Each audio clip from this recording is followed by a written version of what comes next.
का एक बेटा है मनोरथ। मनोरथ आज भी नियम है, शिव महापुराण की कथा का आज भी नियम है।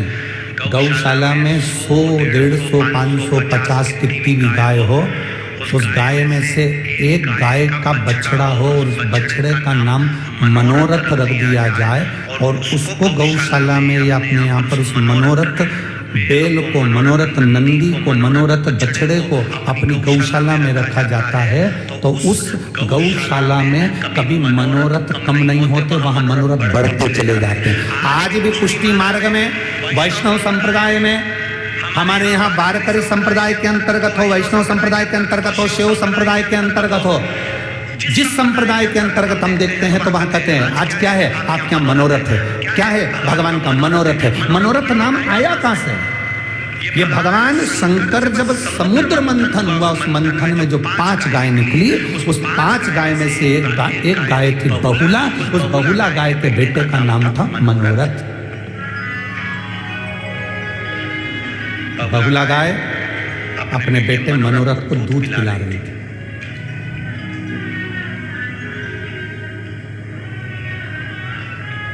जब बहुला गाय अपने बेटे मनोरथ को दूध पिला रही है, मनोरथ दूध पीते पीते उसके मुख पर फेन आ गया। बछड़ा जब दूध पीता है तो उसके दोनों मुख के साइड में फेन आ गया। फेन आया और वो फेन हवा में उड़ा, देवाधिदेव महादेव जहां बैठे थे उनके ऊपर जाकर गिरा। शिव जी पर जैसे फेन गिरा तो शंकर भगवान क्रोधित हो गए। क्रोधित होकर वो मनोरथ को उन्होंने देखा, उसको दंड देने के लिए भगवान शिव आने लगे। तो बहुला गाय के मन में आया कि मेरा पुत्र को शिव दंड दे देंगे, करूं क्या मैं?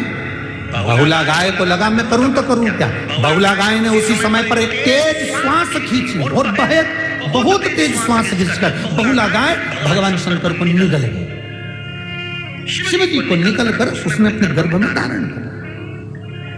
हाहाकार मच गया चारों तरफ, शिव नहीं, शिव नहीं, शिव नहीं, चारों तरफ हाहाकार मच गया। सब भगवान शंकर को ढूंढने लगे, शिव नहीं मिल रहा है, शंकर नहीं मिल रहा है। किसी ने माता पार्वती जी से पूछ लिया, माँ आपने क्या बाबा को देखा? देवाधिदेव महादेव को कहीं देखा? पार्वती जी जानती हैं कि माँ की दशा क्या होती है। माँ की दशा क्या होती है पार्वती जी जानती है। हमने पहले भी कथा में कहा है, जिसके शरीर पर सफेद रोग हो जाता है, चमड़ी सफेद पड़ जाती है, पूरी चमड़ी का चर्म रोग हो गया, चमड़ी सफेद पड़ गई, उसके लिए हमने कहा था कि एक कार्य, पूर्णिमा के दिन गाय का बछड़ा दूध पी रहा हो, उसके मुंह पर फेन आ गया हो, उस फेन को चम्मच में ले लो और जहां जहां सफेद रोग हो गया है, चमड़ी सफेद पड़ गई, वहां उसको लगा लो और पूर्णिमा की रात्रि को खुले में चंद्रमा की रोशनी में थोड़ी देर बैठ जाओ। उसके बाद स्नान करो। 4-5 पूर्णिमा आपने लगातार कर लिया। 5 पूर्णिमा के बाद आपका शरीर की जो चमड़ी सही थी वैसी की वैसी चर्म होता चलेगा, वो रोग समाप्त हो जाए, चमड़ी अपने असली रंग में आ जाती है। बहुला निगल गई भगवान को अपने उदर में रखी। एक माँ की दशा माँ जानती है।